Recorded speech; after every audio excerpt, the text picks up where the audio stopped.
రామచంద్రగౌడ్ గారు కాంగ్రెస్ అధికార ప్రతినిధి మనతో పాటు సిద్ధంగా ఉన్నారు. రామచంద్రగౌడ్ గారు నమస్తే అండి. నమస్కారం అండి, అందరికీ నమస్కారం. కాదు, ఇక్కడ ఒకటేనండి, ఈ ఆర్టీసీ కార్మికుల పాపం చూస్తే వాళ్ళు ఏదో ఒక సమస్యల మీద వాళ్ళకు ఉన్నటువంటి ప్రధానమైన డిమాండ్ల మీద సమ్మె చేస్తారు. గతంలో కానీ ఎప్పుడైనా కానీ ప్రతిపక్ష పార్టీలు వెళ్ళి వాళ్ళని పరామర్శించి మేము అవి చేస్తాం అధికారంలోకి వస్తే అవి చేస్తామంటారు. మళ్ళీ అధికారం రాగానే మళ్ళీ వాళ్ళని పట్టించుకోరు, మళ్ళీ వాళ్ళు ఏదో విధంగా సమ్మె చేస్తుంటారు. అప్పుడున్న అధికారంలో పార్టీ ప్రతిపక్షం మధ్య మళ్ళీ వాళ్ళు వెళ్ళి మేము రాగానే ఇది చేస్తామంటారు. వాళ్ళు మాత్రం వాళ్ళ సమస్యలు పూర్తి స్థాయిలో తీర్చరు. మొన్న మీ పార్టీ అధికారంలో వచ్చే ముందు ఎన్ని హామీలు ఇచ్చిందండి వాళ్ళని? ఇప్పుడు ఆ హామీలన్నీ ఏమైనాయి? ఎందుకు ఈ రోజున ఆ విధంగా ఆత్మహత్య చేసుకునే పరిస్థితి దాకా వచ్చింది? ఏమంటారు?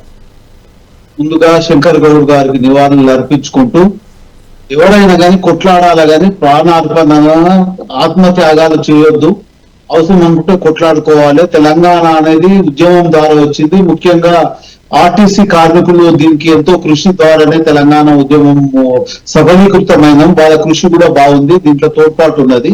ముఖ్యంగా తెలంగాణ రాష్ట్రం వచ్చిన తర్వాత కూడా కార్మికులకు ఎంతో ఇబ్బందులు జరిగిన తర్వాత కూడా కాంగ్రెస్ ప్రభుత్వం ఎన్నో హామీలు ఇచ్చింది. అన్ని హామీలకు నెరవేరడానికి కృషి చేస్తుంది. సుమారుగా 32 హామీలలో 32 వాళ్ళ డిమాండ్లో 29 ఒప్పుకున్నారు. 3 పెండింగ్ ఉన్నాయి. 3టిని కూడా సానుకూలంగా ఖచ్చితంగా నెరవేరుస్తారు. ఒకటి, ప్రభుత్వంలో విలీనం చేయడం, ప్రభుత్వ ఉద్యోగులుగా పరిగణించడం.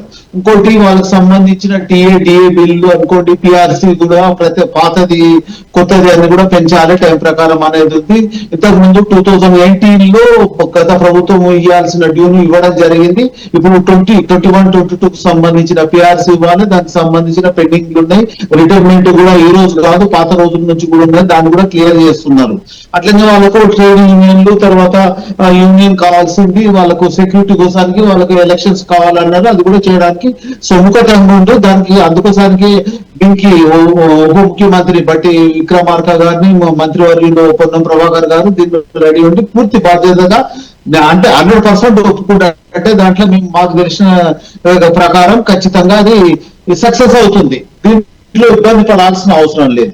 సుమారుగా 11,000 బస్సులలో కొత్తగా 3,000 బస్సులు తీసుకోవడం జరిగిందండి. అంటే యావరేజ్ గా ప్రతి నెల ఒక 100 బస్సులు, రోజు 3 బస్సులలాగా తీసుకోవడం జరిగింది. సుమారుగా 24-28 నెలల్లో 3,000 పై చిలుకు కొత్త బస్సులు తీసుకోవడం జరిగింది. మరియు కూడా కొత్త బస్సులు కూడా, ఎలక్ట్రిక్ బస్సులు కూడా హైదరాబాద్ ట్విన్ సిటీలో కాలుష్య రహితంగా ఉండాలని ఖచ్చితంగా తీసుకోవడం జరుగుతుంది. ముఖ్యంగా దీంట్లో మహాలక్ష్మి స్కీమ్ ద్వారా ఆర్టీసీ ప్రజా రవాణా వ్యవస్థ అంటే తక్కువ ఖర్చుతోని మధ్య తరగతి వాళ్ళను ప్రతి గ్రామీణ పల్లెలు అనుకోండి, చిన్న పట్టణాలు అనుకోండి, చిన్న గ్రామాలకు కూడా వాళ్ళకి లాభాపేక్ష లేకుండా తీసుకుపోవడానికి ఆర్టీసీ ఉన్నది. దాన్ని సక్సెస్ఫుల్ చేయడానికి కూడా కాంగ్రెస్ పార్టీ ప్రజాప్రభుత్వం ఉన్నది. దీనికి సంబంధించి 10,000 కోట్లు ఆల్రెడీ పెండింగ్, అంటే వాళ్ళకి ఇవ్వడం జరిగింది. ఉంటే ఇంకా 2,000 కోట్లు పెండింగ్లు ఉన్నాయి. అవేంటంటే ప్రతి నెల 350 కోట్ల రూపాయలు మహాలక్ష్మి స్కీమ్ ద్వారా ఇస్తున్నారు. దీంట్లో కొన్ని విద్యార్థులకు సంబంధించిన సబ్సిడీలు ఉంటాయి, తర్వాత కొన్ని ఫిజికల్ హ్యాండిక్యాప్ట్ కి సంబంధించిన సబ్సిడీలు ఉంటాయి. వీటికి మొత్తం కలిసి ఇప్పటికీ 2,000 పెండింగ్ ఉన్నాయి. గత ప్రభుత్వంలో కొన్ని లీజులు ఇచ్చినాయి. సుమారుగా ఇప్పుడు మన 600 ఉందండి, జీవన్ రెడ్డి గారికి ఆర్టీసీ ఇచ్చారండి. ఇచ్చి ఇబ్బందికరంగా సుమారుగా రోజు 55 లక్షల మంది ప్రయాణం చేయడం. మీరు ఏదైతే మహాలక్ష్మి పథకం అంటున్నారో, అసలు ఆ మహాలక్ష్మి పథకం వల్లే ఎక్కువగా ఆర్టీసీ కార్మికులు ఇబ్బంది పడుతున్నటువంటి విషయం చెప్తున్నారు. పని భారం బాగా పెరిగింది, దానికి తగ్గట్టు మ్యాన్ పవర్ పెంచట్లేదు, మానసిక ఒత్తిడి గురి చేస్తున్నారు. ఈ మహాలక్ష్మి పథకం వచ్చిన తర్వాత ఎక్కువగా వాళ్ళ శ్రమ దోపిడీకి గురవుతున్నామన్న విషయాన్ని ఎక్కువగా చెప్తున్నటువంటి విషయం. లేదండి, దాంట్లో ఇప్పుడు వాళ్ళకు ఖచ్చితంగా మాకు తెలిసిన కాడికి 8 గంటల కంటే పనితనం ఎక్కువ ఉండదండి. 8 అవర్స్ ఉంటుంది. తర్వాత 8 అవర్స్ కంటే ఎవరు చేసినా గానీ ఎక్స్ట్రా వాళ్ళకి అమౌంట్ ఇస్తారు. వాళ్ళు ఇంట్రెస్ట్ ఉన్నోళ్ళు చేస్తారు, చేయనోళ్ళు చేస్తలేరు. వాళ్ళ టైమింగ్ మాత్రం 8 అవర్స్ లోపంటే ఖచ్చితంగా ఉంది. 8 అవర్స్ కంటే ఎక్కువ కూడా ఎవరు చెయ్యరు. అది ఎవరన్నా చేస్తే మాత్రం వాళ్ళకి ఎక్స్ట్రా బిల్ ఇస్తుంటారు. మళ్ళీ ఇంకోటి, కొత్త అపాయింట్మెంట్ కూడా వస్తుంది. దాంట్లో ఇబ్బంది పడాల్సిన అవసరం లేదు. ఇప్పుడు ఎలక్ట్రిక్ బస్సులు వచ్చిన దాంట్లో వాళ్ళు కొత్త 3,000 బస్సులకు డ్రైవర్లు, కండక్టర్లు కొత్తగా వచ్చారు. అంటే సుమారు 6,000 మంది చిలుకు ఇప్పటికి కొత్త వాళ్ళు వచ్చారు. దాంట్లో ఇబ్బంది లేదు. వాళ్లకు పనితనం పెరిగితే వాళ్ళకు ఎక్స్ట్రా బిల్స్ వస్తున్నాయి. వాళ్ళకి ఇంట్రెస్ట్ లేని వాళ్ళు 8-9 గంటల కంటే, అంటే చట్టం ఉన్నది 8 గంటల కంటే ఎక్కువ కూడా ఎవరు పనిచేయాల్సిన అవసరం లేదు, అంతకంటే అవసరమే లేదు. ఇప్పుడు ప్రతి దగ్గర కూడా వాళ్ళకి సంబంధించి కూడా ప్రతి బస్ స్టాండ్ కూడా ఆధునీకరణ చేయడం జరుగుతుంది. రోడ్లు కూడా బాగానే ఉంటున్నాయి, ఇక్కడ కూడా ఇబ్బంది లేదు. ఒకటి మాత్రం ఏం జరుగుతుందంటే మీరు అన్నట్టు పని భారం పెరుగుతున్నట్టే లోడ్ ఎక్కువ అవుతుంది. అది ఇంతకు ముందు తక్కువ ఉంటుంది. సుమారుగా ఈ రోజు 65 లక్షల మంది నరసింహారెడ్డి గారు అడుగుతారు.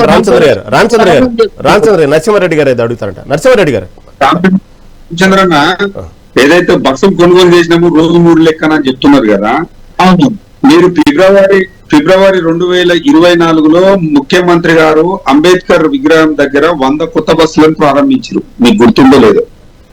దాంట్లో ఒక 90 ఏమో ఎక్స్ప్రెస్ బస్సులు, 10 అంటే మహాలక్ష్మి పథకం కోసం ఒక 10 బస్సులు ఏమో హైదరాబాద్ టు శ్రీశైలం నడిపించాలని చెప్పి ప్రారంభించారు. అవి మినహాయించి ఇప్పటి వరకు మీరు తెచ్చినటువంటి కొత్త బస్సులు లేవు.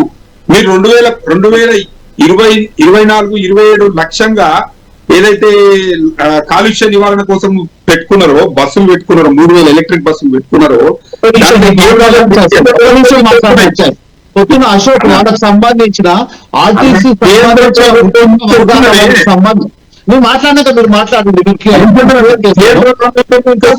గంటలకు స్వతంత్ర టీవీలో మాట్లాడాము. స్వతంత్ర టీవీలో 2 గంటలకు మేము మాట్లాడడం జరిగింది. దాంట్లో అశోక్ కుమార్ అని వాళ్ళకు అంటే ఆర్టీసీకి సంబంధించిన ట్రేడ్ యూనియన్ అతను మాట్లాడాడు. అతను 3000 బస్సులు వచ్చినాయని చెప్పిండు. బట్ అతను ఏమంటున్నాడు, కొత్త వ్యక్తులు మీరు క్లియర్ గా చేసుకోండి. నాకు ఇన్ఫర్మేషన్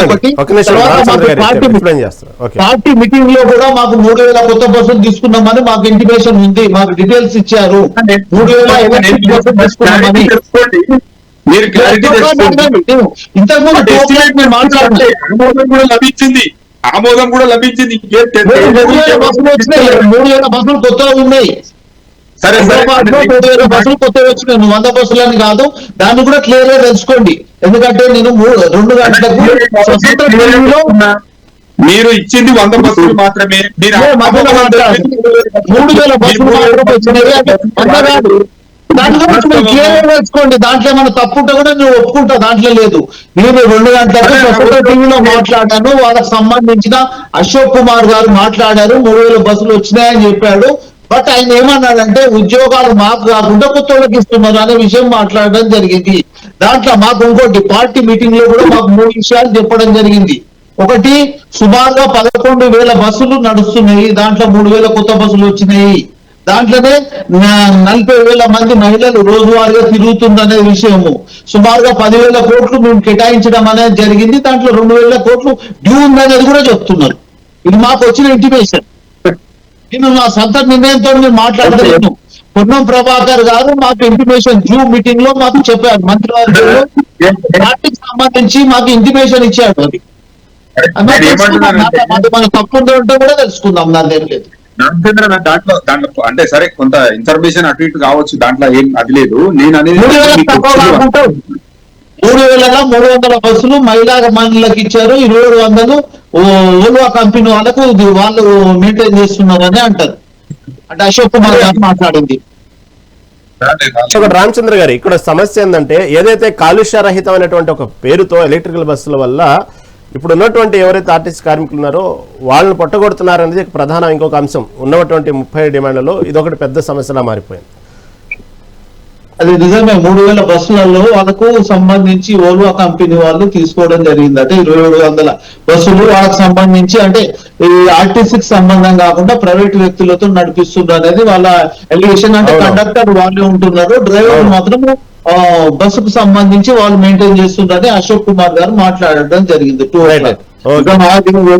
ఇంకోటి, దీంట్లో ప్రజా రవాణా అనేది ఖచ్చితంగా ఉండాలి. దానికి రక్షణ కల్పించే రకంగా కాంగ్రెస్ పార్టీ ప్రజా ప్రభుత్వం ఉంటది.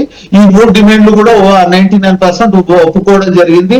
రేపటి నుండి కూడా అంటే ఈ దీనికి సంబంధించిన క్లియర్ గా అంటే యాజమాన్యంతో తర్వాత కార్మికులకు సంబంధించి కూడా క్లియర్ గా అవుతుంది.